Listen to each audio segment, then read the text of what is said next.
Looking to learn a new skill and get in shape at the same time? Look no further than our 6-week beginner boxing course. You'll build your strength and endurance, improve your coordination and reflexes, and gain confidence in your ability to defend yourself. Ladies and gentlemen, boys and girls, the time has come for the main event of the evening. One time for the undisputed champions of the community. It's go time!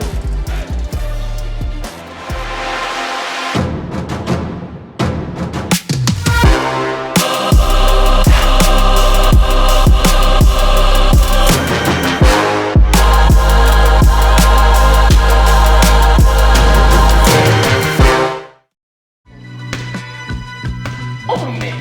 I can't get over.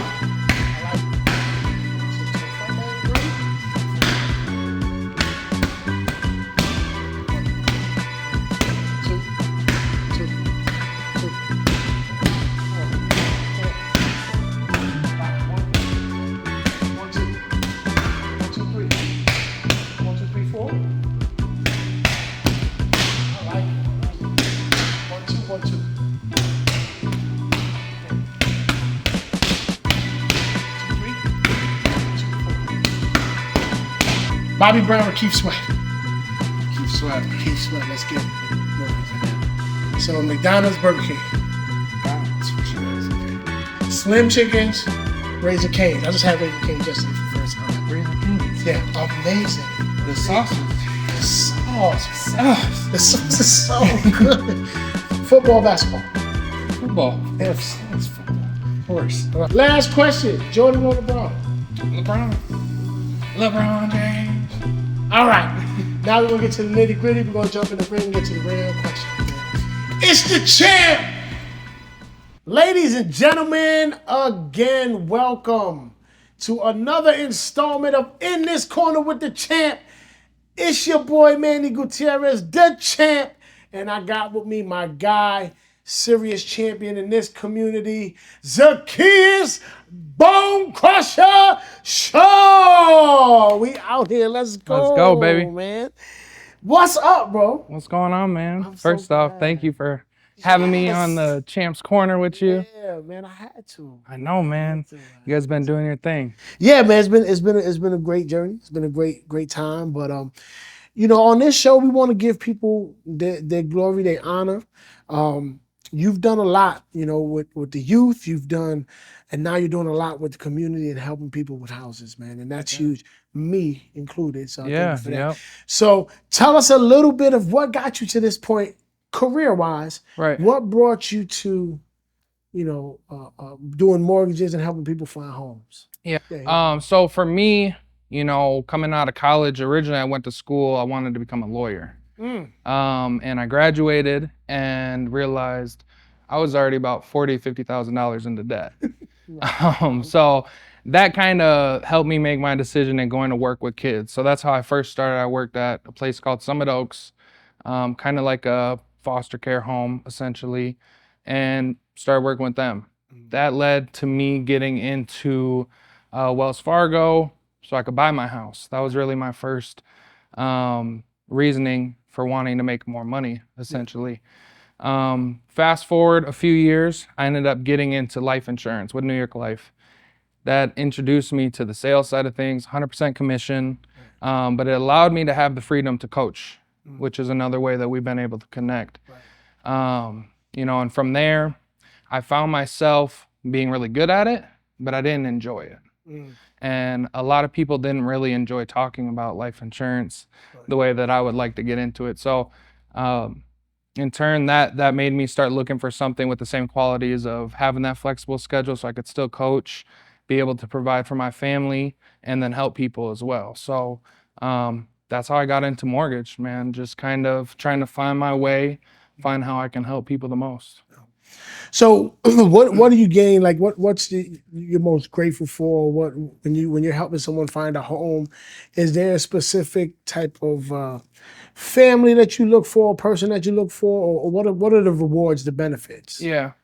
Well, I pride myself on helping anybody that walks through the door.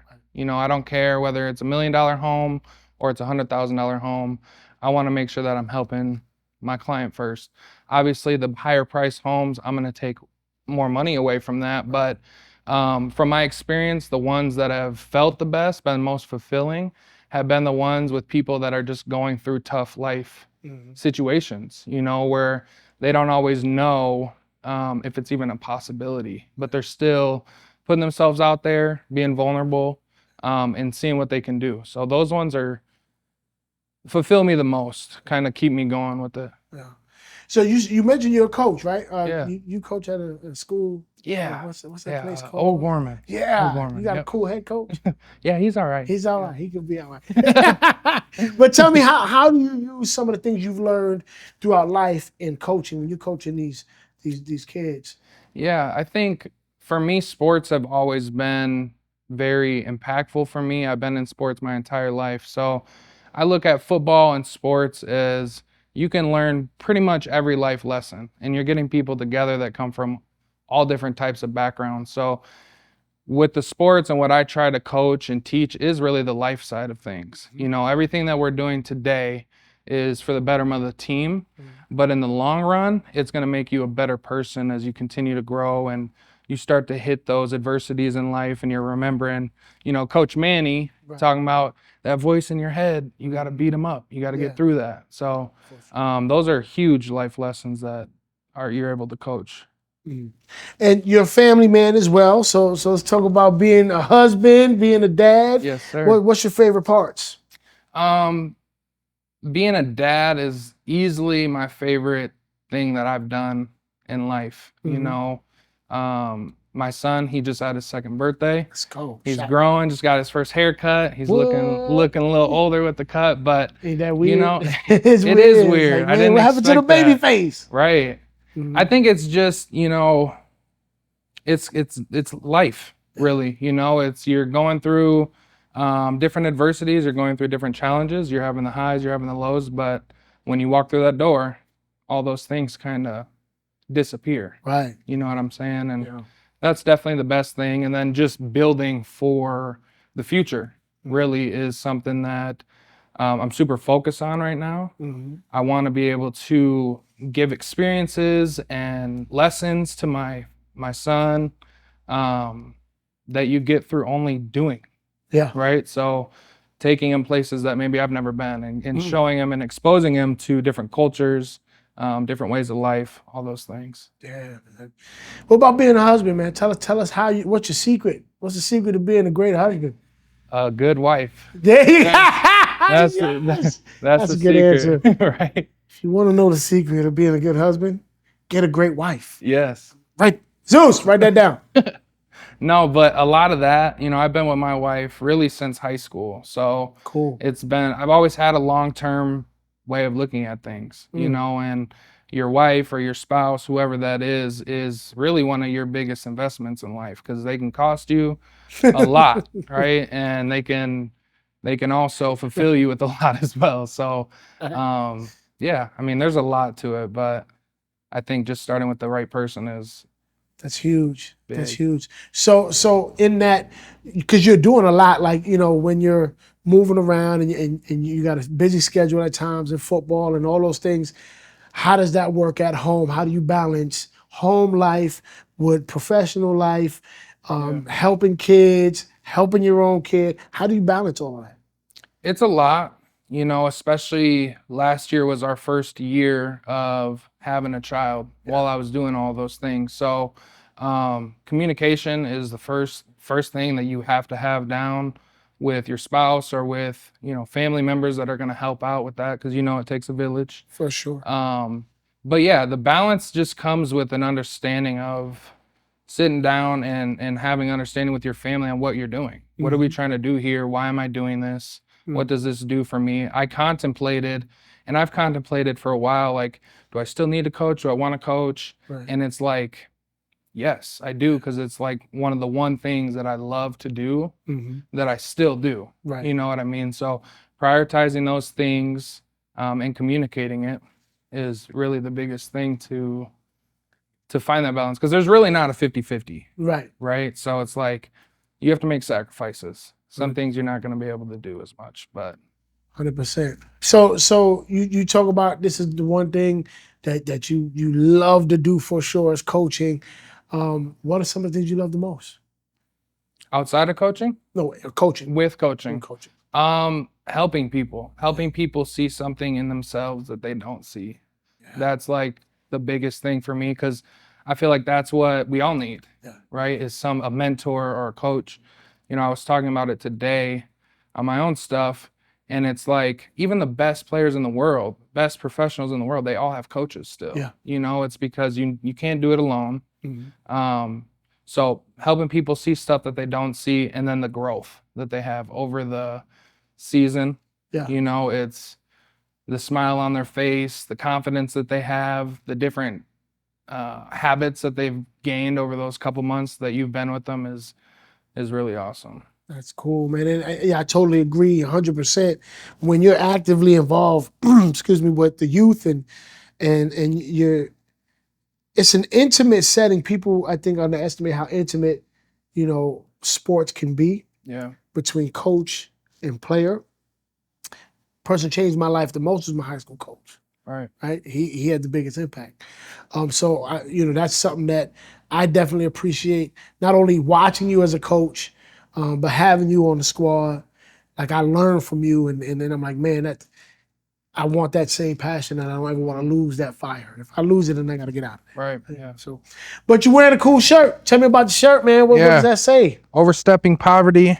It's a podcast, kind of a movement that a buddy of mine, Daquan Brooks, and I started about 6 months ago. Yeah. And the whole thing behind it was, I feel in a place like Sioux Falls and really all over the world, there's tons of people that contribute to society, that do a lot of the dirty work, I guess, that don't really get recognized, or, you know, I feel like there's a lot of people that just don't do a lot, that do get recognized. So we wanted to build a platform for people to kind of highlight the really cool people that we have here in the community, and kind of show the people of our community, these are people that you can trust, these are people you can go to. So yeah, a lot of it is about putting other people on and just exposing them to the world. Tell me about the poverty side. Like, I mean, it's Overstepping Poverty. I had the shirt on Juneteenth. People was like, oh, that's dope. So tell me about the choice of that word, overstepping poverty. Yeah. Well, at first, Daquan actually came up with it, and at first I said no. I was like, no, I don't want that. And I kind of sat on it, and it's like, you know what?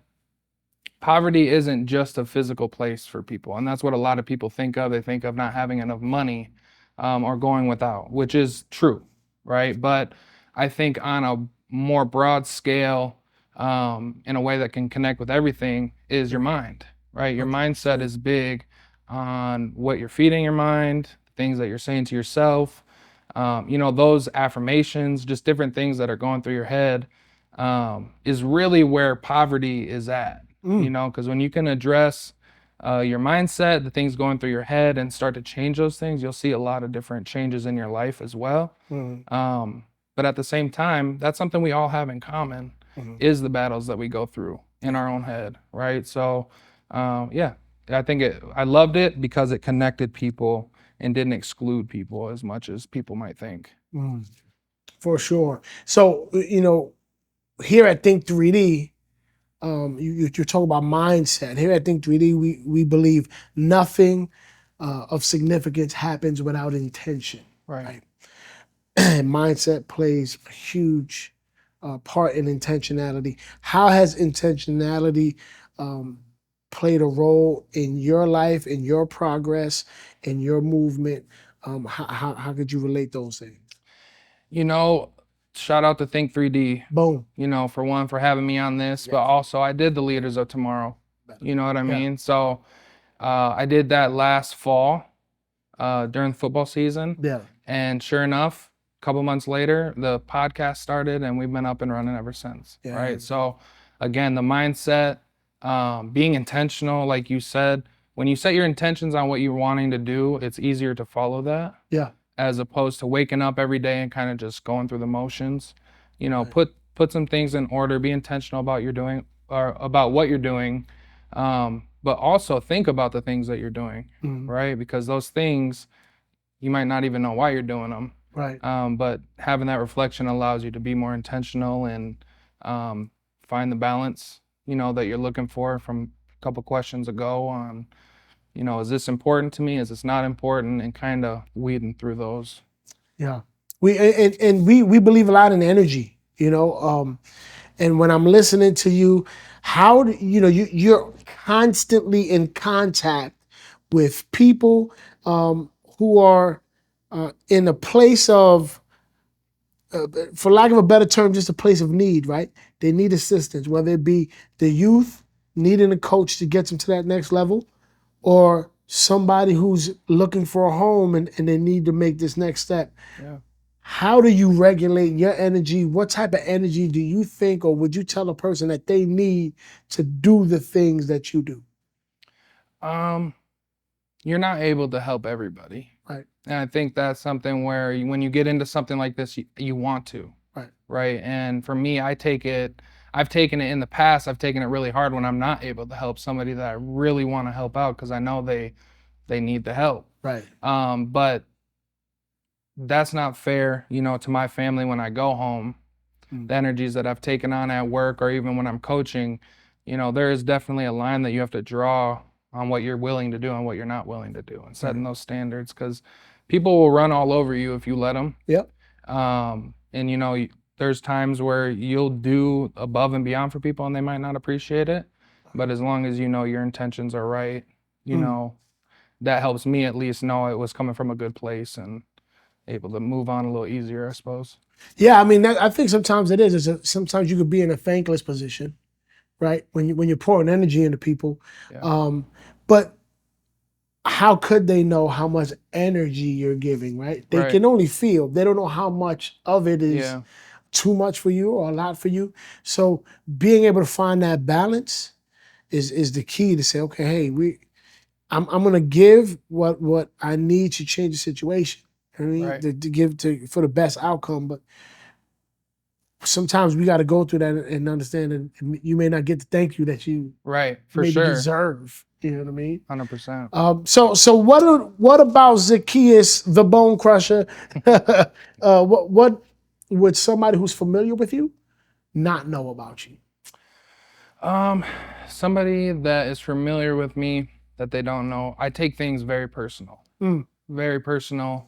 Probably too much sometimes. Okay. Getting into sales, getting into life insurance, that exposed me to a lot of vulnerability, reaching out to people, getting rejected, people hanging up on me, curse words, whatever, right? And I take those things personal to a sense, not always, like I move on, but I always remember years down the road who kind of slept on me before. So in that sense, I kind of use those things as a chip on my shoulder to, I guess, kind of prove people wrong or just keep going, because I know there's going to be a time when they're going to need you. Right. And like the saying goes, today's price is not yesterday's price. So I guess I'm kind of petty when it comes to that. Yeah, you're a little petty. I mean, we're working on that. Right. We're working on it. Yep. We're not perfect. No. We're not perfect. We make it. That's the truth, though. Yeah, it is. Truth, though. Who's been your biggest motivation? Who's been your biggest support motivation in your life? I was thinking about this when you sent me some of these questions, and I went through a few. There's been a lot of different people. Yeah, you know let's what talk I mean? about them, So, my mom, had me when she was 17 at O'Gorman. Where you're supposed to have kids not out of wedlock, obviously. So, kind of just growing up being that quote unquote a statistic, and proving all those things wrong. And she's shown me the entire time how to just keep moving forward. Yeah. So she's a big one. Professionally, Alex DiAgostino, he was kind of our general manager or whatnot at New York Life, and he taught me a lot of things about people. Right. And one of the best things he taught me about people was when somebody agrees to meet with you or talk with you, they want something from you. And that's not always, it sounds obvious, but it's not always something that you're aware of when you're going through the motions. But, and then quite honestly, when it comes to Wasn't ready for that. Wasn't ready for that. Yeah, when it comes to coaching, I left a paid position at Patrick Henry to volunteer with you. And that was, for me, it's always been bigger than the money, right? Like the money comes and goes, and I kind of feel weird when I'm making money coaching middle schoolers, right? So for you, just the way your intensity is not something that I feel like I have, but seeing the way that you communicate, seeing the way you get people to want to be better, want to grow, and really buy into a program, that was big and eye-opening for me. Because it's hard when you've played a sport, but you've never coached it. Right. There's a big transition becoming a coach. So you definitely helped with a lot of it. Man, I wasn't ready. I was gonna get emotional, and I don't want to get emotional. Now that's big. I appreciate that, man. I really do. So now you're on your journey. There's a lot of moves and a lot of irons in the fire, right? How do you stay grounded? Like, what are you doing to stay grounded and stay learning? Yeah, learning. I'm always trying to learn something new. I feel like my mind is always racing, always going. And, my wife would be like, you need to just go to sleep or you need to just relax. But like I said, my mind's always going. I always have these different ideas. So staying grounded is a lot of family time, honestly.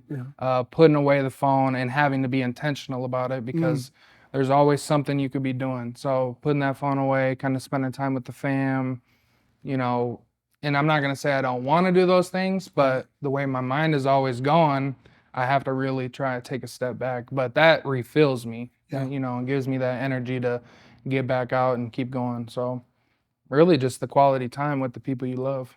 I like it, man. What's the next step for Zacheaus? What's the next step for you, man? What's the next best version of you? The next best version of me is really continue to step out, continuing to grow, continuing to shine. I feel like, one of the things that I've had or struggles, I guess you could say, when it comes to being in mortgage or selling life insurance or doing all these things is I struggle with the title. I don't like having a title because I feel like kind of boxes you in. So with everything that I'm doing with the podcast, coaching, mortgage, just, I really see the podcast growing into something where I think it's going to be international. Right. I think it's going to be global. Because poverty, like I said earlier, is something that affects everybody. Right. So, only God knows what's next, but I think it's going to be bigger than what my family can imagine. Right. So you talked about titles. One of the titles that we talk about is the champ. Yeah. What are some championship attributes or things that you consider that's what makes a champion? A champ is a leader. A champ is somebody that lifts as he climbs, I guess. Somebody that brings people with him. A champion is somebody that is, steadfast in where they're going, but they're also able to take advice or criticism from the people that they trust and that they know have their best interests.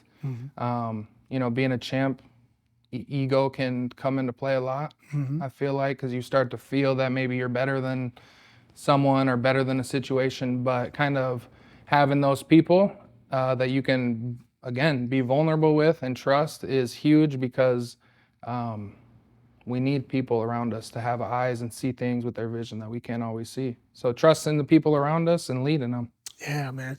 And the belt is just a belt. Right. The trinket, it's the person behind that. So, I like to ask that question because oftentimes people will give me these characteristics and attributes and don't realize they're talking about themselves. And this is when I'm hearing you listen. I'm listening. You describe Zacheaus, right? You that type of person who knows how to take criticism and is open to learning. That is, lifting while they're driving and climbing. So you've been able to accomplish all of those things, whether you know it or not, man. Like your impact. We paying him now, by the way. I just want to throw that out there. He's on the payroll now. Yeah. It's $1.50, but we're getting there. We're making it, right? So no, but your impact, bro, on our team, in my life, as a friend, as a brother, as a coach, has been phenomenal. And we've always talked about it. You know, where I go, you go. Where you go, I go. We're gonna ride. You know what I mean? So it's been a blessing, and I wanted people to understand, because I don't think people know how much you do. And I mean, how much you did for your little brother, even, you know what I mean? Getting him, he's going to college, man. Yeah. Right? We out there, Augie, shout out to Augie. Shout out to Augie. Until they play Northern, that's all I'm saying. Skull. Anyway, yeah, so I appreciate this. This is why you gotta have good friends, Zeus. My boy got me a gratitude journal, told me he was grateful for me. I appreciate that. Again, being men, especially men of color, living in this world, we have to be able to say and give each other flowers. Right. And be comfortable with sharing love, so I appreciate that. Yes, sir. We got another one down, people. It's the champ. I want y'all to do the YouTube thingy where you like it and subscribe and what's your dealie on the bottom things. And thank y'all, man. Give it up. Yeah. It's your boy, Zacheaus Bone Crusher Shaw. Your man, Manny Gutierrez, Think 3D's champ. And we out of here. It's the champ.